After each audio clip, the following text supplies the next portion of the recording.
Manage Production. Mais c'est toi que j'ai mal fini. S'il te plaît, dis-moi que c'est pas fini. Bébé, c'est toi que j'ai mal fini. S'il te plaît, dis-moi que c'est pas fini. Nous et l'équipe en tout cas nous Banama Iningozola Piso. Aujourd'hui sur ce plateau nous recevons une grande figure de la culture africaine. J'aimerais pas me limiter au Congo, je dirais bien africaine. Ce jour, nous recevons l'homme qu'on appelle Anita Ngapi. Anita Ngapi est un grand producteur africain qui depuis des années passées a émerveillé le marché du disque congolais par des multiples productions qu'il a eu à faire avec des grands groupes du Congo-Brazzaville et du Congo-Kinshasa. Avec vous, Anita Ngapi, c'est parti. Anita Ngapi, bonjour. Bonjour, monsieur le journaliste. Alors, ça fait beaucoup de temps que nous n'avons pas eu vos informations. Ça remonte certainement au mois d'août que vous avez été aux médias. Comment d'abord votre état de santé? Je vais bien, merci, par la grâce de Dieu. En tout cas, tout va bien, malgré mon âge assez avancé. Voilà. Arrêtez quand même jeune. Quand on voit Anita Ngapi des années 70 et aujourd'hui... Oui, c'est ce qu'on me dit souvent, mais c'est ce que je viens de dire, c'est par la grâce de Dieu. Ouais. Alors, Anita Ngapi, aujourd'hui, nous allons parler de votre parcours. Je rappelle que vous êtes producteur et patron du groupe ANP. Voilà, ANP, Anita Ngapi Production. Et qu'est-ce que ANP est devenu aujourd'hui? ANP est toujours ANP. Le seul problème, souvent les journalistes me posent cette question. Il faut d'abord commencer par la période médiatique de l'époque. On était dans les années 80, après les années 90, il y avait la rareté des productions et puis des artistes aussi. Et donc, on était puissamment médiatisés. Aujourd'hui, on a les médias dans tous les sens, les artistes dans tous les sens.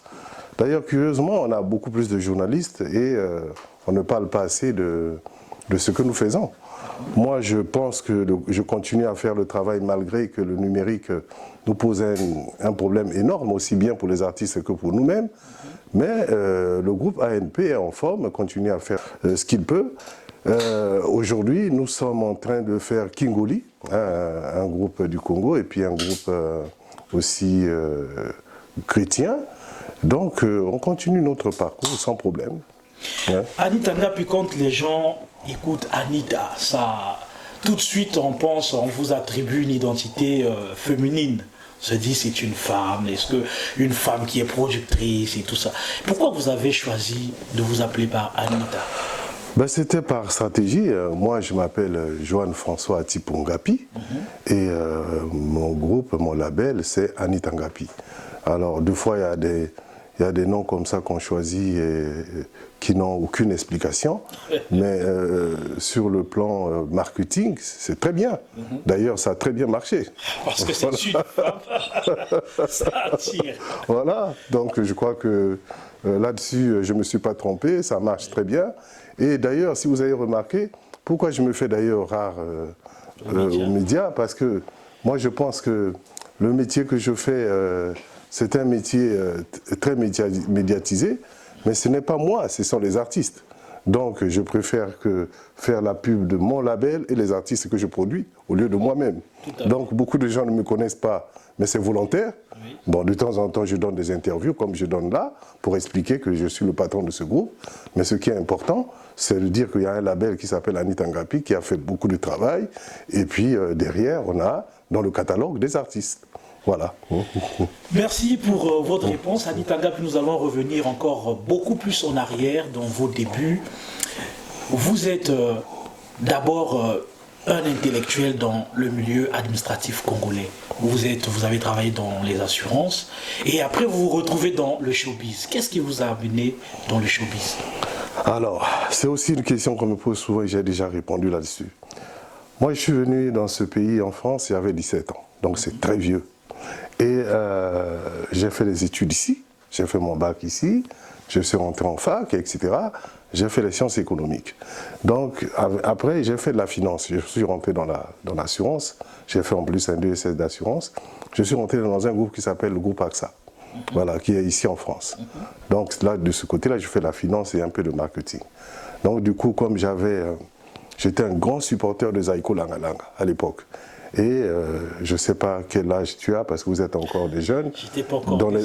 Ah ben voilà.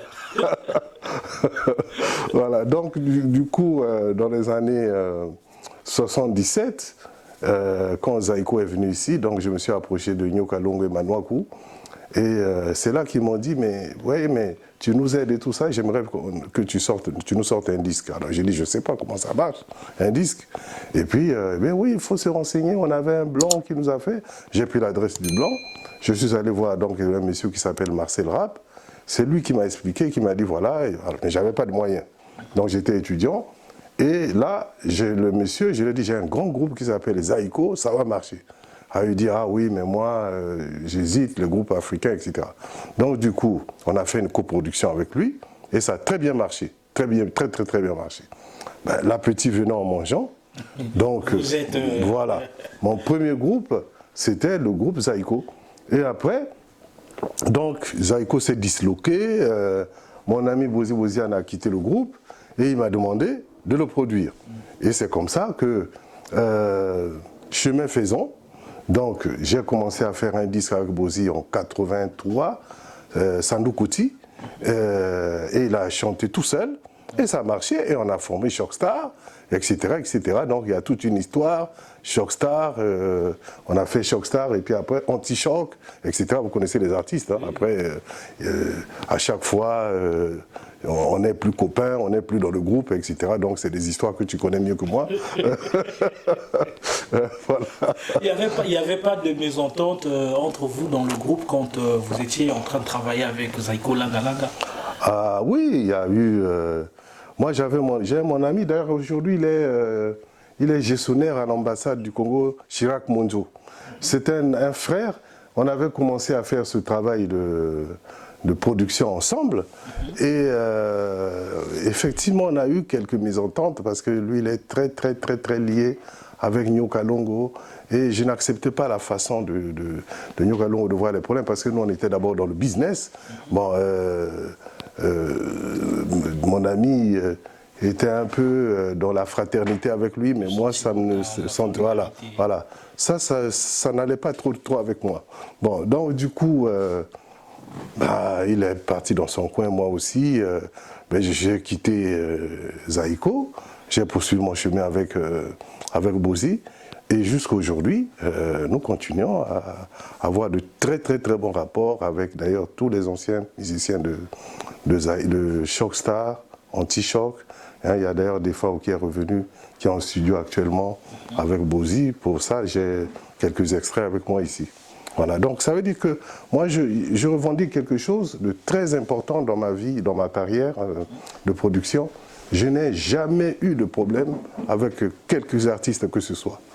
Et ça j'y tiens parce que moi je ne suis pas artiste, donc je n'ai aucune raison. C'est par rapport à votre manière de gérer avec ces artistes, votre relation, la manière dont vous coopérez avec ces artistes. Voilà, c'est ça. Parce qu'un artiste, dès le départ, il faut être clair avec lui. Hein? Parce que vous savez que dans notre métier, la déontologie de ce travail n'est pas respectée. Parce qu'en réalité, que se passe-t-il? C'est, je produis un album avec un artiste, je m'occupe de tout, l'artiste attend son argent par rapport aux ventes. Hein, là, on parle en français facile. Bon, généralement, les artistes, ils veulent payer en avance. C'est-à-dire, moi, je veux que tu m'achètes une voiture, je veux que tu m'achètes une maison, je veux que tu m'achètes ceci. Moi, en fonction de la valeur de l'artiste, j'évalue. On ne connaît pas encore ce que l'album. Voilà. Alors, quand on tombe des artistes, je perds son âme, comme des petits que j'avais, des Fernand Mabala, etc. C'était des petites ventes par rapport au Congo, parce qu'il faut toujours faire des choses en fonction de la population. Quand tu as affaire à un artiste de la RDC, ce n'est pas du tout la même chose qu'un artiste du Congo-Brazzaville. Parce que d'abord, nous ne sommes pas nombreux, et puis les gens, généralement, encore au Congo, on sous-estime les artistes du Congo-Brazzaville alors qu'ils sont très bons. Voilà. Bon, donc, à l'époque, quand nous on vendait des cassettes, parce que j'ai aussi beaucoup vendu des cassettes, hein, attention, ça marchait très bien. Donc tu voyais que quand une cassette d'un artiste de Congo-Brazzaville marchait, c'est 10 000, 15 000 cassettes. Mais quand tu prends la cassette d'un artiste du Congo, de la RDC, ben, c'est tout de suite des gens comme Bouzy, tu tournes autour de 600 000, 700 000. Donc c'est le jour et la nuit. Hein, mais ça, c'est en fonction de la population. Voilà, exactement. Voilà. Mais quand vous avez eu Chocstar, est-ce que Chocstar est né sous votre pouvoir, c'est-à-dire votre bénédiction? Est-ce que ça a été le mécontentement des autres dans le groupe Zaïko et autres qui a fait que Chocstar puisse naître? Alors, l'histoire, vous êtes jeune, mais... Effectivement, c'est pour ça que voilà. on veut un peu avoir ces informations et que le public qui nous suit. Exactement, c'est très bien. Parce qu'aujourd'hui, le public aussi ne tient pas compte des gens qui ont fait l'apologie de notre musique aujourd'hui. Quand on voit Zaïko Langalanga, on voit des Chocstar, etc. Parce que j'ai toujours considéré le Congo comme le grand Congo. En tout cas, artistiquement parlant. Moi, je n'ai pas de barrière là-dessus. Hein, mais c'est vrai que le Congo-Brazzaville m'a beaucoup critiqué en disant que vous avez beaucoup plus donné la... C'est vrai. Voilà, c'est tout à fait vrai. Mais moi, je fais du business. Oui, hein, c'est ça. Je viens de parler ici de la population. Économiquement parlant, nous, dans l'économie, la puissance d'un pays, c'est d'abord la population. Hein, ça, c'est très important. D'ailleurs, les Chinois viennent nous donner une leçon incroyable dans le monde. Hein. Ça coûte la population. C'est pour ça qu'on a la chance d'avoir la RDC. Et il faut... Et moi, je demandais souvent aux artistes, il faut tout faire pour faire comme les artistes, pas les copier, mais faire comme eux. C'est-à-dire qu'il y a un style qu'il faut faire pour aussi que la population de la RDC nous apprécie. Parce qu'on a une même population, on parle la même langue. Donc il n'y a aucune raison. Donc c'est pour ça que moi, le business, quand je reviens sur ta question, c'est-à-dire qu'il y a eu d'abord à l'époque les Bozi, les Nyokalongo, les Voloko. Tous ces gens-là jouaient dans Zaïko. Bon, après, ils ont quitté Zaïko. Bozi est parti dans Langalanga Star, avec tous les Djanana et les autres. On revient, hein, Djanana, le père de Maître Gims. Moi, j'ai été son producteur aussi. Individuellement, il y a aussi... Donc, c'est pour montrer que tous ces gens, quand ils sont partis dans Langalanga Star, ils n'avaient plus rien à voir avec Zaïko. Après, là aussi, il y a eu un problème. Ils ont quitté Langalanga Star. Comme d'habitude, d'ailleurs, comme tous les artistes. Comme ça se passe partout. C'était dû à quoi? L'argent, la malveillance? Alors, d'abord, Zaïko Langalanga, à mon avis, c'était un problème de leadership. Parce que Bozi, ça faisait longtemps qu'il était dans Zaïko, et tout ça. Manouakou parti, Nyokalongo qui s'impose, et puis ben, les autres pensaient qu'eux aussi, ils devaient avoir leur place. Et les Evoloko, hein, moi je vous parle de ça, mais quand un type comme Evoloko et les Gina venaient au podium, Nyokalongo n'avait pas beaucoup de place. Hein. Bon, donc c'était à cette époque-là, mais Nyokalongo était plutôt un grand administrateur, un grand organisateur. Donc il a réussi insidieusement à prendre le pouvoir tranquillement. Parce qu'il y a eu le patron qui s'appelait Deve Mwanda, le patron de Zaïko. Voilà. Et lui, il a plutôt accordé le pouvoir à Nyokalongo qu'aux autres. Donc les autres sont partis. Ils arrivent, ils font un groupe qui s'appelle les Grands Patrons. Là aussi, on ne peut pas être 7 à être patron. C'est pas possible, ça n'existe nulle part. Voilà. Donc ils ont essayé ça, ça n'a pas marché non plus. Bon, Bozi, c'est un type discret. Il n'aime pas, je le connais très bien. Il n'aime pas d'ailleurs, si vous le voyez, s'il vient ici, ou si, chez moi ici, vous aurez l'occasion de le voir, c'est un type qui ne parle pas beaucoup. Bon, ça c'est sa nature. Bon, il s'est fait un petit peu écraser, etc. Et puis il est parti. Donc il est venu vers chez moi en 83, me dire, voilà, moi j'ai ces problèmes-là, les autres, ça ne va pas, il faut m'aider à monter le groupe. Et des fois que je connaissais très bien, qui était dans le groupe de Manouakou, qui est un ami aussi, des fois qui était là-bas, et on a créé ce groupe de Chocstar parce qu'il y avait quelqu'un qui était très puissant financièrement, c'est Ben Nyababou, qui en même temps était là-bas à Langalanga Star, mais lui il est plutôt un type à argent, mais qui aime la musique. Lui veut aussi, voilà, lui aussi devient musicien, comme si c'était moi aussi, voilà. Mais il était d'abord un grand patron, hein, c'est vraiment un grand patron. Et ce gars-là, on s'entendait très bien. D'ailleurs là, j'en profite hein, pour en parler. j'avais appris son décès, ça m'a beaucoup touché. Et d'ailleurs, ça va faire plus d'1 mois qu'il n'a pas été enterré. C'est là aussi, de temps en temps, hein, je te parlerai, je mettrai en place, je parlerai un peu des versets bibliques. Hein. Il y a Salomon qui disait « vanité des vanités ». Et moi, quand je vois que ce cas-là, aujourd'hui, on met du temps parce qu'on n'a pas d'argent pour payer l'hôpital et tout ça pour l'enterrer, mais ça donne des leçons aussi à nous autres. Et c'est vraiment, moi, si j'étais sur place, je ne sais pas ce que je ferais, mais je ne pourrais pas rester indifférent. Voilà, donc Ben Nyababo, qui a joué un rôle important, paix à son âme. Et là, et donc on a monté ce truc-là ensemble, on en a parlé tous les deux, et il est venu souvent me voir aussi à Brazzaville. Et donc on a dirigé ces artistes-là. Shockstar, c'est vrai que j'ai gagné de l'argent avec Shockstar, hein, et Bozi, hein, ça il faut le dire, hein, c'était vraiment un catalogue important pour moi. Donc voilà, à peu près, c'est comme ça, faisons chez moi. Après, Bozi quitte Shockstar, parce que ça ne va pas non plus. Ça. Voilà. Et il veut vraiment s'affirmer dans son leadership. Et il devient le patron d'Anti-Choc, et c'est Anti-Choc, nous l'avons formé, nous l'avons vraiment fait tous les deux. Et c'est voilà là, un peu l'histoire. Et quand vous avez fait les premiers albums, est-ce que vous avez vendu plus mieux avec Zaïko qu'avec l'orchestre Shockstar? Alors, d'abord, j'ai peut-être loupé une étape. Quand j'ai fait Zaïko, je l'ai fait avec mon ami Munzo. Hein, je l'ai dit tantôt. Donc, c'était vraiment un partage d'égal à égal, et puis c'était l'apprentissage, etc. Mais bien entendu que Zaïko, c'était à l'époque de Haut Volant, tu n'étais même pas né. Ça marchait très bien, sans problème. Mais quand j'ai commencé à faire Chemin Seul, c'est là que c'était une vraie expérience. Parce que d'abord, Bozi, quand il était avec Shockstar, on ne connaissait pas trop, etc. Les débuts étaient très difficiles. Mais après, c'est vrai, c'était l'explosion. Parce qu'à un moment donné, d'ailleurs, Shockstar a dominé Zaïko. Voilà. Donc, il y avait les Carlitos qui sont rentrés, etc. C'était vraiment une école de musique. Et là, vraiment, on a fait quelque chose. D'ailleurs, un jour, vous verrez mon catalogue, vous verrez ces chansons-là. Je peux vous en reparler. C'était le bonheur. En tout cas, voilà. ça nous fait du bien d'écouter des choses que nous n'avons pas vécues, surtout nous très jeunes. Alors, Anita Ngapi, pourquoi êtes-vous absent dans le milieu jeune? Parce qu'on ne vous sent pas vraiment. Il y a des jeunes qui sont très talentueux. Est-ce que parce que les jeunes ne sont-ils pas productifs?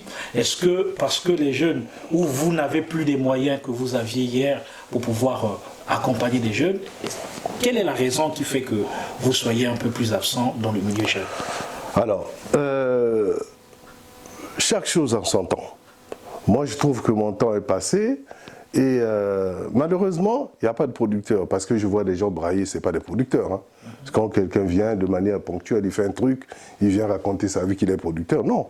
Moi, d'abord, de par ma formation, qui s'est fait sur le tas, je suis un producteur de studio. C'est-à-dire que j'aime bien être dans le studio, suivre les artistes, et puis imposer aussi ma part.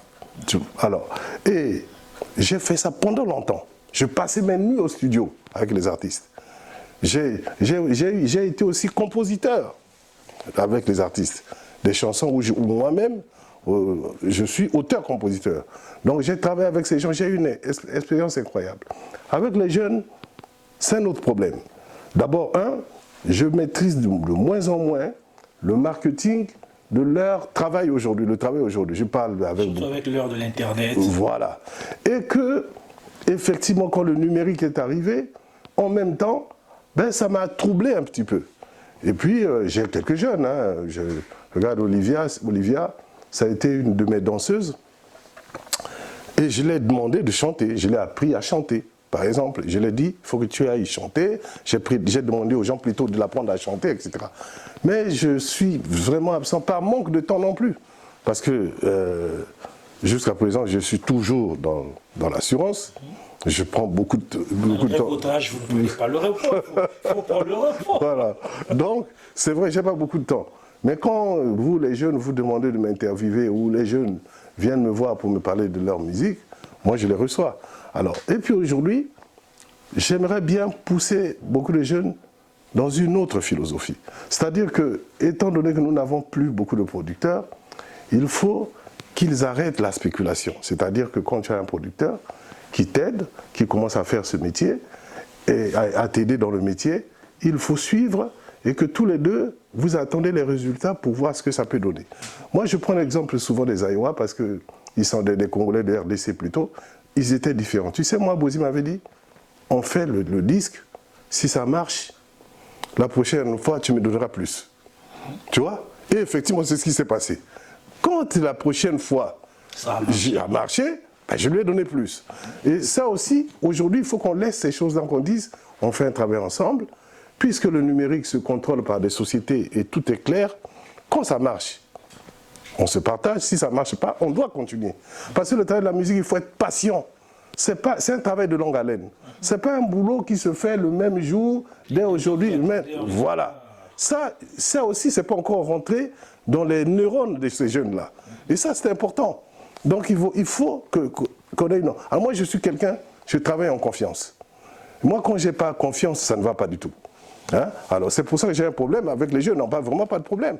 Regarde, moi, j'ai eu un groupe comme Extra Musica. Mais ça a été une tristesse pour moi. État-major. Voilà. Après, quand j'ai expliqué à ces jeunes-là, mais pourquoi vous faites ça? C'est pas possible. C'est-à-dire que pour moi, c'était une victoire. Pour une fois, on a un groupe, très franchement, qui peut effectivement égaler les autres groupes.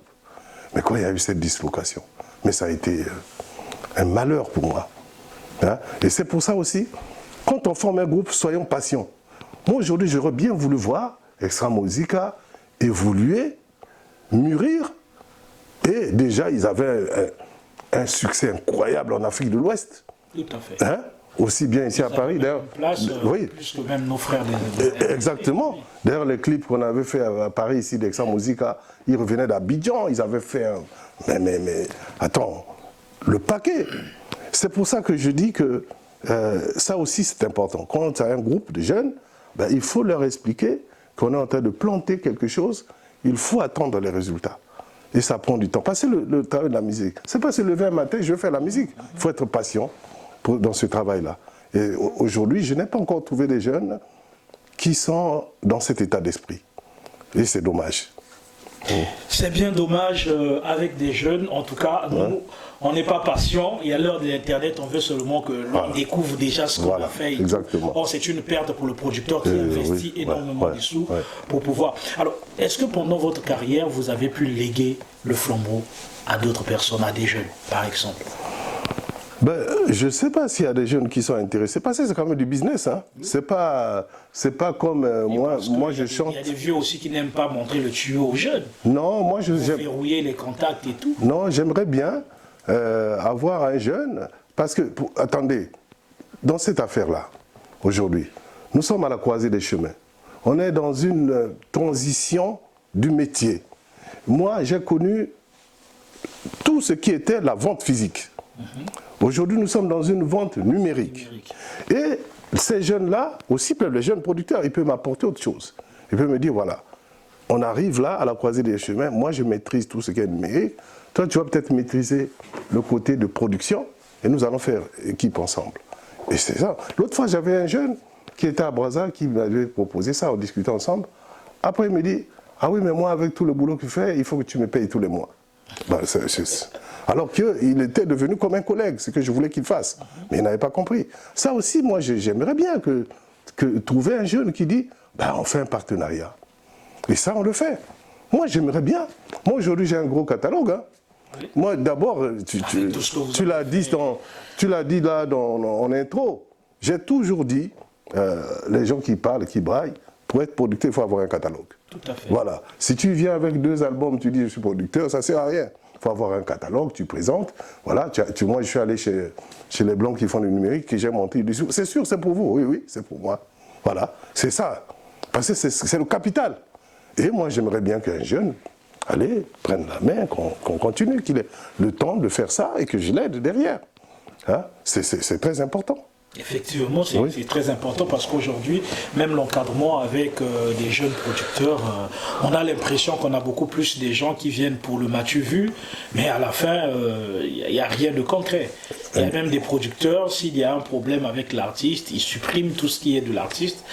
Avec notre ère numérique, ouais. C'est plus facile. Alors, Annie Dangapi, vous avez vécu une période de 33 tours et des cassettes. Parlez-nous un peu de cette période. J'ai envie de revenir en arrière pour vivre cette période que j'ai vraiment quasiment pas vécue, des années 60, 70, ouais. Et qui tenait déjà vers la fin des années 80, et quand nous étions formés, enfin quand je parle de former, nos parents avaient des projets déjà de mettre au monde des enfants que nous sommes, et donc c'est les années là que c'est cette période de cassette et disques prenaient déjà quasiment. Parlez-nous un peu de cette période. Comment ça se passait? Ça s'appelle dans notre jargon le physique. C'est-à-dire que... voilà. Bon. Donc on a commencé par les 33 tours. Moi j'ai commencé avec ça aussi, 33 tours et 45 tours. Les 45 tours, on les faisait à Sokodi et à Kinshasa. Bon, Verkis que je respecte beaucoup, même si... c'est mon grand frère, même si on ne s'entend plus à cause du métier. Mais franchement, je l'ai toujours vraiment félicité dans tout le travail qu'il a fait. Parce que, modestement, moi, je suis le deuxième producteur du Grand Congo après Verkis. Parce que quand Verkis a commencé la musique, moi j'étais encore petit. Je le voyais à la télé, etc. Et donc j'ai fait un peu ça à son image. Et quand je voyais qu'il produisait les haïkus et tout ça, j'ai fait ça à son image. Alors on faisait les 33 tours. Les gens achetaient des 33 tours et tout ça, ça marchait bien. Après, 45 tours plutôt. Après, c'était les 33 tours. Et petit à petit, qu'est-ce qui s'est passé? Surtout sur le plan local, on vendait beaucoup de 45 tours. Qu'est-ce qui s'est passé? En Europe, on a proposé les 33 tours. Donc on avait des grandes maisons comme Pathé Marconi, African, etc. qui faisaient les 33 tours maintenant bien, avec des pochettes, etc. Et donc là, nous on a apporté autre chose avec les 33 tours. Des vrais 33 tours qui venaient d'Europe. Et là aussi, c'était le paquet. Ça marchait extrêmement bien. Il y avait des boutiques ici en France, partout, où on vendait les 33 tours. Et puis petit à petit, chemin faisant, on a découvert qu'il y avait un problème. Il y avait le pouvoir d'achat des gens qui commençait à devenir un peu difficile. La cassette arrive. Et là, c'était... Avec la jeunesse de cette époque. Voilà. La cassette arrive, le Walkman, il y a tout ça. Et là, j'ai trouvé l'idée d'avoir mon usine directement de cassettes au Congo-Brazzaville. Donc j'ai mis mon usine en place et on fabrique les cassettes sur place. Je peux vous dire, j'ai gagné beaucoup d'argent, énormément. Hein? Et vous savez, le problème de beaucoup de gens me disent, mais tu as gagné de l'argent, qu'est-ce que tu en as fait? Ben, j'en ai fait comme tout le monde. Hein. Tu as l'argent, tu achètes une voiture, tu fais ci, tu fais là, tout. Et puis après, il y a aussi la folie. Et en même temps, il faut dire aussi que c'est pour ça que j'ai beaucoup réussi dans ce que je fais, parce que j'ai toujours, ça c'est une parenthèse, respecté ce qu'on appelle les œuvres de l'esprit. Parce que quand un artiste, il fait sa chanson, avec toi, tu vends, tu gagnes de l'argent, et tu lui racontes des histoires, tu ne peux pas persévérer dans ce que tu fais. Donc, quand j'ai fait mon usine à Brazzaville, j'ai gagné énormément d'argent avec ça. J'ai vu en personne. Mais c'est la guerre qui m'a foutu en l'air un peu. Hein. Quand la guerre est arrivée, on nous a pillés et tout, mon studio et tout ça, je ne pouvais plus rien faire. Donc après la cassette, je donne un exemple. En cassette, ma plus grosse vente, c'est La Reine de Saba. Je ne sais pas si vous avez connu cette chanson. C'est de Bozi. Bon, donc cet album-là, j'ai vendu sans compter la piraterie. Parce que la piraterie existait. Tout, oui, voilà. Oui, mais voilà. Tant que le monde existait. Oui. J'ai vendu plus de 800 000 cassettes. C'était incroyable. Et ça, c'est bien compté. Et petit à petit, la cassette commence à disparaître. Alors, le déclin de notre musique, c'est l'arrivée du CD. Voilà. Pourquoi? Parce que le CD est un produit de luxe qui exige au consommateur d'avoir le courant, d'avoir l'appareil et d'avoir l'argent pour payer le CD qui devient cher. Pour vous donner une idée, une cassette, ça coûtait 1500 ou 2000 CFA, le CD à 10 000. Vous voyez un peu le truc. Ça, c'est maintenant l'économiste qui parle. Mais quand on regarde les pouvoirs d'achat des gens, mais c'est impossible. Donc on s'est tué tout seul, en fait. Voilà. Et on n'arrivait plus à vendre les CD. Parce que c'était trop cher. D'ailleurs, jusqu'à aujourd'hui. Alors, maintenant, avec le numérique, qu'est-ce qui se passe, moi? On a tout fermé. Hein. J'ai mon ami Bokilo, il est à la rue Mbaka. Je ne sais pas si vous connaissez. Il a fermé alors que c'est une grande maison. Nous, on était dans l'avenue de la Paix. On a fermé tout ça. Pourquoi? Parce que l'habitude, moi, quand je vais au Congo, souvent, j'étais assis dans ma boutique. Le temps que je passais, c'est pour observer. Et je me rends compte que les gens, ce qui les intéressait, c'est amener la clé USB. On copie le truc, ils nous donnent 1000 francs. Et puis termine. Voilà. Donc on est en train de se suicider sans le savoir. Et c'est ce qui se passait. Voilà à peu près le cheminement. Et aujourd'hui, comme la musique ne meurt jamais, c'est ma conviction. Hein? C'est pour ça que ce que tu viens de dire, tu as raison, il faut passer la main pour que ça continue. Puis c'est la musique ne meurt jamais. Aujourd'hui, je pense que j'ai regardé, je vais vous montrer tout à l'heure les supports que j'ai achetés à Brazzaville. Quand tu vois les supports, ces supports-là, ça coûte 5000 francs. Les Chinois vendent ça. Tu joues les clés USB et tout ça, comme étaient les radiocassettes à l'époque. Donc le problème pour nous aujourd'hui, j'ai fait de Chine partout, je cherche des moyens, des voies et moyens.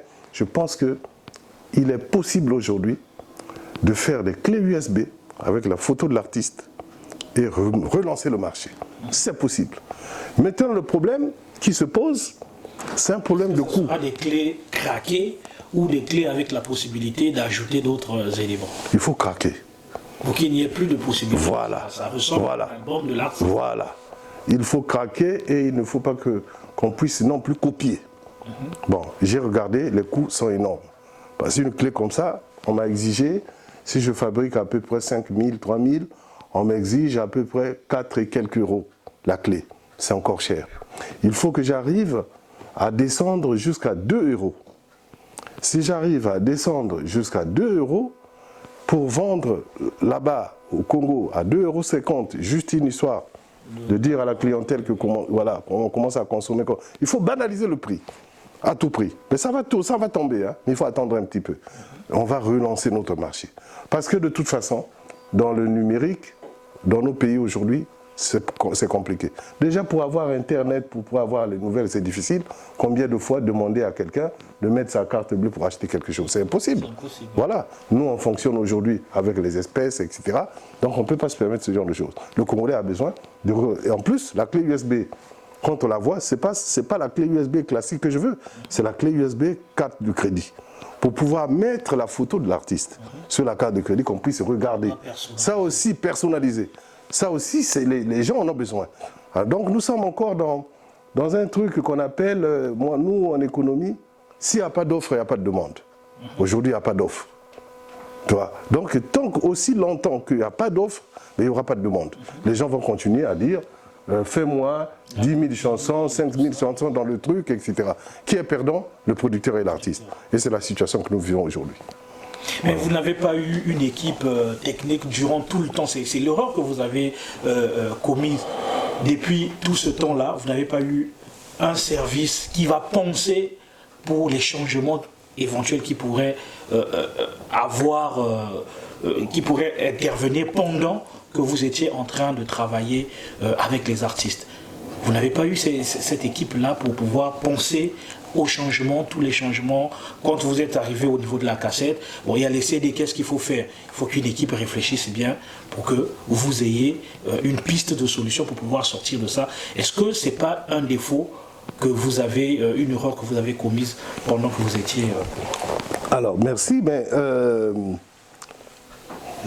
tout ce qui est conception de tout ça, je pense que je le faisais moi-même. Je passe un temps fou pour étudier l'évolution du marché de la musique. Un temps fou, hein. Quand je rentre dans ma boutique ou dans la boutique de mon ami Bokilo qui est fermée maintenant, mon travail c'était observer les attitudes des gens. Et j'ai compris qu'il fallait arriver à autre chose. On commençait déjà par le CD, le 33 tours à l'époque, jusqu'à aujourd'hui. Après, aujourd'hui, je viens de te dire que je suis allé partout, à Abidjan, regarder comment ça passe, parce qu'ils ont quand même un peu de pouvoir d'achat, les Ouest-Africains. On voit qu'ils vendent les CD aujourd'hui, mais c'est copié. Hein. Ils copient les CD, les clés USB, ils vendent comme ça, ils disent voilà, ça c'était l'artiste et tout ça. C'est pas encore personnalisé, mais on achète. Mais je n'ai pas voulu faire ça parce que je trouve que ce n'est pas professionnel. Bon, donc, je suis en train, d'ailleurs, personne, il y a beaucoup de gens qui ont tenté, parce que j'ai un ami là qui a fait le petit mandat chante, il a mis sur clé USB, il a été faire ça en Chine, mais c'est trop cher pour les gens. Les gens ont du mal à acheter, sauf les gens qui ont les moyens. Alors qu'aujourd'hui, tous les supports sont là. Quand tu prends la voiture d'aujourd'hui, tu peux mettre la clé USB ou la carte. Quand tu prends les petits appareils, pareil. Donc je pense qu'aujourd'hui, moi personnellement, ce côté-là, je l'ai fait moi-même. Le vrai côté qui me manque, c'est physiquement quelqu'un qui peut assurer la transition. Parce que ça commence à devenir difficile de payer quelqu'un qui passe la journée dans un magasin au Congo et qui la journée n'a encaissé que 500 alors que tu dois le payer 150 000. Ça, c'est compliqué. Voilà. C'est pour ça que c'est... Alors que moi, j'avais à l'époque où j'avais l'usine, le studio, la maison de distribution et tout ça, il y avait 22 personnes, mais c'est énorme. Ça coûte cher. Les affaires au Congo, c'est pas facile. Tu es traqué par les impôts, les machins, la douane, tous les trucs. Il faut tenir, hein, il faut avoir le moral. Hein. Il parle de parler des affaires, tout ça, mais il ne pousse pas les gens à faire des affaires. Hein. On est traqué par tout le monde. Donc, c'était pas facile. Aujourd'hui, je réfléchis, on va toujours mettre quelque chose en place. Ça, mais ce n'était pas une erreur parce que sinon, d'autres personnes l'auraient fait. Mais on est quand même aujourd'hui baba, on est bloqué. On cherche des voies et moyens pour lutter, pas lutter contre le numérique, mais comment contourner ce numérique par rapport au pouvoir d'achat des gens qui sont au Congo. Voilà. Et ça, je pense que c'est possible. Effectivement, voilà. En parlant du pouvoir d'achat, qu'est-ce que vous reprochez aux autorités congolaises par rapport à la place de la culture, par rapport à la place qu'elles donnent à la culture congolaise? Alors, moi, je ne fais pas de politique. Ce que je sais, c'est que de tout temps, les autorités congolaises, ça peut être, pas que ça peut être, mais le ministère de la Culture en général. Oui, c'est-à-dire que les autorités congolaises, jusqu'à présent, en dehors des slogans, ils ne s'occupent pas de la culture. Et puis cette culture, on l'a souvent confiée à des gens qui ne sont pas à leur place. Ça aussi, c'est important. Parce que, pourquoi? Parce que c'est un poste politique, etc. Et moi, je parle du FESPAM. Hein. Moi, je me rappelle le FESPAM, une seule fois où j'ai été invité, c'était Chikou qui était le commissaire. Il m'a fait venir, il m'a dit il faut acheter les instruments, il m'a aidé, il m'a dit il faut faire ça, aide-moi. J'ai fait tout un truc, c'était la seule fois. Le reste, ben, quand on voit le FESPAM, c'est pas la peine d'en parler, d'ailleurs ça n'existait plus. Mais avant, ben, c'est les gens qui partaient ici, c'était les gens qui n'avaient rien à voir avec la musique. C'est toujours comme ça. Et après, on se sert des artistes. On a vu les artistes critiquer les autorités là-dessus. Parce qu'effectivement, ils sont des laissés pour compte, alors que c'est une affaire à eux. Donc, ça c'est des choses qui sont sur la place publique. Ce n'est même pas moi, tout le monde le sait. Et c'est triste de voir ça. Et moi, modestement, je continue mon petit bout de chemin. Je ne m'intéresse même pas à ce qu'ils font. Très franchement, je ne me suis jamais intéressé avec leur ministère de Culture parce qu'on sait très bien comment ça marche. Hein. Moi, je n'ai pas envie d'aller cirer les pompes des gens. Voilà, exactement. Moi, ce que je fais, je le fais. Voilà, tu es jeune, tu es né bien après, tu fais tes recherches, tu dis qu'il y a un producteur là-bas, il faut que j'aille le voir, passer l'histoire des pays. De toute façon, nul n'est prophète en son pays. Ça, c'est clair et net. Moi, c'est quand c'est là. C'est quand je vais disparaître qu'on va voir le cinéma qu'ils font comme d'habitude. Moi, voilà. Moi, j'étais très surpris. Voilà. J'étais très surpris de voir que mon vieux Loubelo, qui était en difficulté, que j'ai aidé, qu'on a fait des albums superbes. Personne. D'ailleurs, ils jouent leurs chansons, ils ne savaient même pas qui c'était. Mais là, quand il est mort, mais là, c'était vraiment incroyable. Moi, je ne veux pas de ça. Hein? D'ailleurs, j'ai toujours dit à mes enfants, il faut m'enterrer en France parce que j'ai pas envie qu'au Congo, qu'on fasse ce genre de cinéma.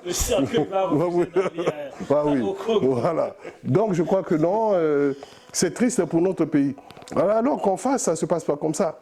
Tu vois, en face, quand tu as quand on a un enfant du pays qui a des compétences, on utilise ces compétences. Mais nous, il faut déjà que tu adhères à tel parti ou à telle personne. Et ça, j'ai pas envie de le faire. Ça, très franchement. Mais nous, on continuera à renforcer, tirer les leçons, comme on vient de le dire, et puis renforcer notre partenariat avec vous, les journalistes, avec les artistes, avec les jeunes qui ont envie de faire de la production, etc. Il faut qu'on continue. Ça n'empêchera pas notre pays d'avancer. Moi, j'ai fait la production étant au Congrès de Brazzaville, mais ça ne m'a pas empêché d'évoluer. Et en même temps, faire évoluer mon pays. Voilà. Moi, quand je vais en Côte d'Ivoire, je ne dis pas que je suis ivoirien, je leur dis que je suis du Congo de Brazzaville. Et ça me fait plaisir. Effectivement. Voilà. Ouais. Alors, Anita Ngapi, merci beaucoup de nous avoir accordé cette interview. Nous allons chuter, nous sommes à la fin de notre entretien. Alors, j'aimerais savoir quelle est votre anecdote préférée?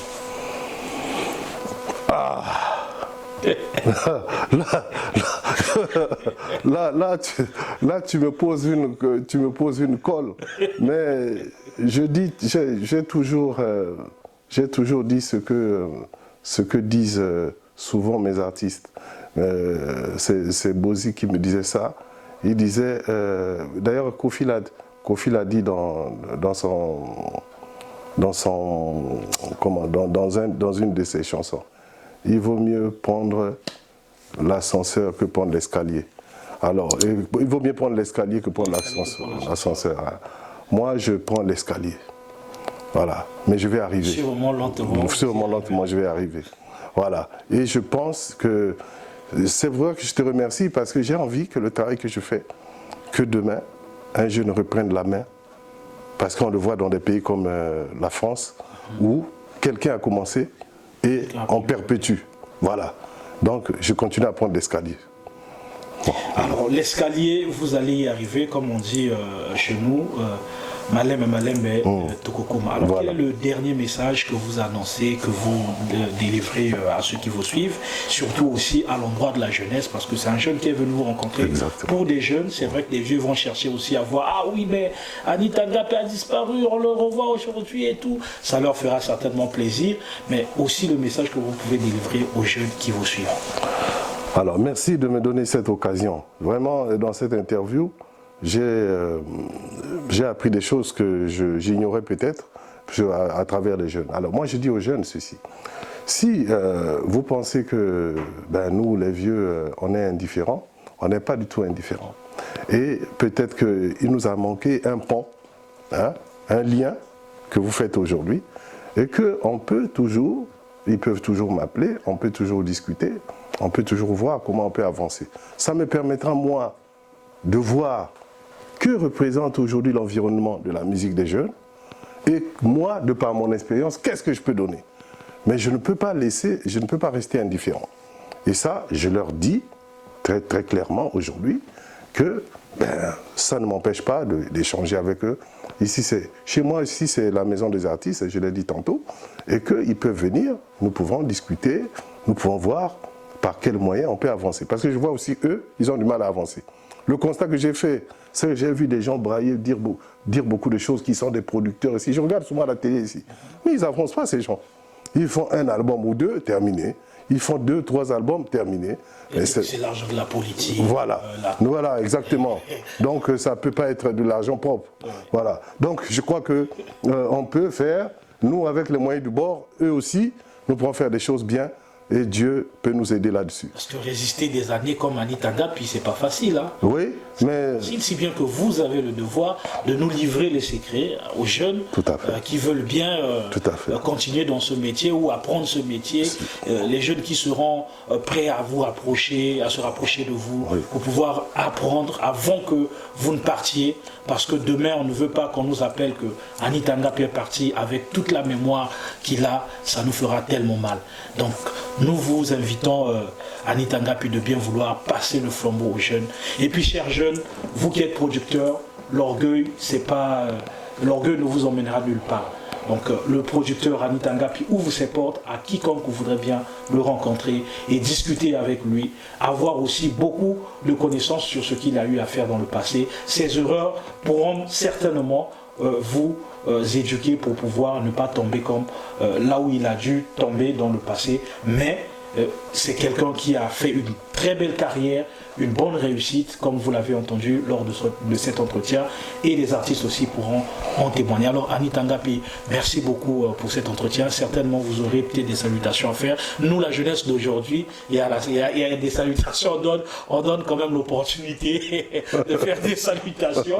Peut-être que vous avez quelques salutations à l'endroit de ceux qui vous suivent ou des artistes que vous continuez toujours à porter. Oui, en tout cas, merci. Tout ce que tu viens de faire me va droit au cœur. Ça me fait plaisir parce que c'est peut-être Dieu qui a voulu que tu le fasses aujourd'hui pour qu'on puisse faire un lien avec la jeunesse, c'est bien. Et moi, aujourd'hui, je salue déjà mon petit Joson, philosophe qui est à Brazza, que je suis en train de sortir un album dans peu de temps. Je ne sais pas si vous le connaissez. Hein. Oui, je le connais très bien. C'est un artiste, un type qui est poli. J'aime beaucoup ce petit. Il a voulu que je l'aide, donc son album va sortir très bientôt, c'est actuellement à l'usine. C'est pour dire que oui, Annie Tangapi n'a pas disparu, même si je fais, on soumet des choses, mais je ne le dis pas, mais je le fais. D'ailleurs, je dis à ces jeunes-là, Joson, je l'ai dit, d'ailleurs il a fait une interview, il m'a envoyé le truc, je dis c'est à vous de dire que voilà, je sors un album, etc.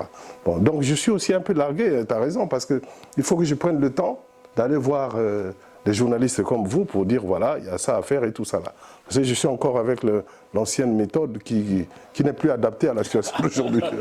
Voilà. Donc je salue en tout cas mon ami Syriac Bassoka qui travaille avec moi depuis des années.